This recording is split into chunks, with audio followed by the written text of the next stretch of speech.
في سؤال متكرر جدا جدا بيجيلي من المهندسين، ان هو يفكر انه يسيب الهندسة ويتجه الى ادارة المشروعات. الموضوع خلينا نفكر فيه بابعاد مختلفة، ولكن الاجابة في الاخر بترجع لكل شخص وتجربته الفريدة. الموضوع مش اجابة واحدة تنفع على كل الناس. في ناس بتبقى انتروفيرتس، في ناس بيبقوا اكستروفيرتس. انتروفيرت اللي هو حد انطوائي شوية، في حد اكستروفيرت هو اجتماعي بزيادة. فإدارة المشروعات بتحتاج حد يكون اكستروفيرت شويتين، وإن كان في بروجكت مانجرز كتير ناجحين وهم انطوائيين، بس بحكم المهنة نفسها وإن أنت هتكون بتتعامل مع ناس كتيرة، فمحتاج إن دي تكون طبيعة شخصية فيك موجودة.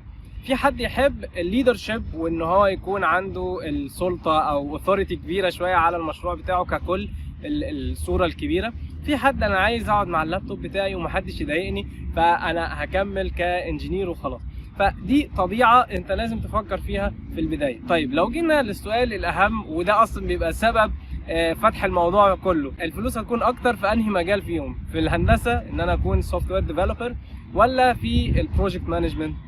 الحقيقة ان بنقدر نقول ان الاثنين تقريبا ممكن يكونوا متساويين، ولكن لو في ايدج لحد فيهم اكبر هيكون المجال بتاع السوفت وير ديفلوبمنت. ليه بقى؟ انت كسوفت وير ديفلوبر تقدر تشتغل كفريلانسر، تقدر تشتغل مع دول اجنبيه، تقدر تشتغل الصبح من 9 ل 5 في شركه، ومن 5 ل 9 انت شغال في حاجه تانية على مواقع العمل الحر. ممكن لو انت بتفكر في السفر هتلاقي ان فرصك كسوفت وير ديفلوبر اكبر بكتير جدا من فرص مدير المشروعات. مثلا المهندسين اللي المانيا واخداهم من كل الدول العربيه، ده عدد المهندسين اللي بيسافروا كسوفت وير ديفلوبرز مقارنه بعدد البروجكت مانجرز هتلاقي اضعاف كبيره جدا.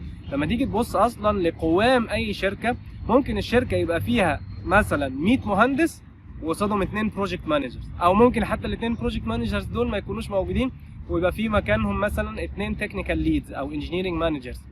فمثلا انا دلوقتي حاليا از وي سبيك انا بمانج 8 مشاريع، كل مشروع فيهم في تقريبا 4 أو 5 اشخاص، عشان دي يعني مشاريع صغيره شويه.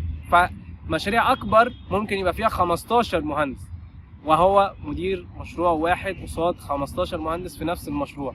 فانت لما تيجي تبص كده نسبه وتناسب، لا هتلاقي ان عدد المدير المشروعات في الشركه بيكون اقل بكتير من عدد المهندسين الموجودين جوه الشركه دي. نقطه تانية وهي ان انت لو عايز تفكر بقى في ابعاد كتيره في الشغل، وان انت تبقى بتبص على ادارات مختلفه، مدير المشروعات يكسب في النقطه دي. مدير المشروعات بيبقى بيتعامل مع ستيك هولدرز او اطراف معنيه كتير اكتر من الديفلوبر او الانجينير. هو بيتعامل مع الفاينانس، بيتعامل مع البروكيورمنت اداره المشتريات، بيتعامل مع الريسك مانجمنت تيم او الاستراتيجي مانجمنت تيم، بيتعامل مع البروجكت مانجمنت اوفيس كله. فليه اللي هو ايه اكسبوجر او تعامل مع ادارات مختلفه كتير، وده بينعكس بقى على مهاراته ومعارفه في البيزنس اللي ممكن بعد كده تخليه قادر انه يقوم البيزنس بتاعه ويبدا شركته الخاصه. نقطة ممكن برضو نذكرها هنا هي ان ادارة المشروعات مجال مفتوح حبتين، يعني مجال مش بيشترط ان انت تكون مهندس، بعكس مثلا مجال التقني بيشترط ان انت تكون مهندس، وان كان طبعا في ناس بتاخد كورسات دلوقتي بتقدر تدخل المجال. بس ادارة المشروعات مش بتشترط خلفية اكاديمية معينة. يعني في نفس الشركة اللي انا شغال فيها شركة تكنيكال، معانا واحد قبطان بحري، معانا ناس خريجي حقوق، تجارة، لغات وترجمة، آداب، ألسن، معانا ناس من كل الخلفيات الأكاديمية. لكن المهندسين يا إما خريجي هندسة يا إما خريجي حاسبات ومعلومات. نيجي نبص برضو على الفلوس، لما تلاقي ان الهارد كور انجينيرز اللي هم بقى مش مجرد فرونت اند ديفلوبر ولا باك اند ديفلوبر، لا بكلمك بقى على مثلا اي سي ديزاينر اللي هو انتجريتد سيركت ديزاينر، او انالوج ديزاينر، او ديجيتال فيريفيكيشن انجينير، اللي هي الحاجات اللي يعني تكنيكال بزياده ومحتاجه تخصص كبير. ان انت مثلا تكون خريج هندسه نانو تكنولوجي، خريج هندسه اتصالات في تخصص الكترونيات، وهكذا. الحاجات دي في عليها هاي ديماند، الطلب عالي، وبالتالي السعر بيكون اعلى.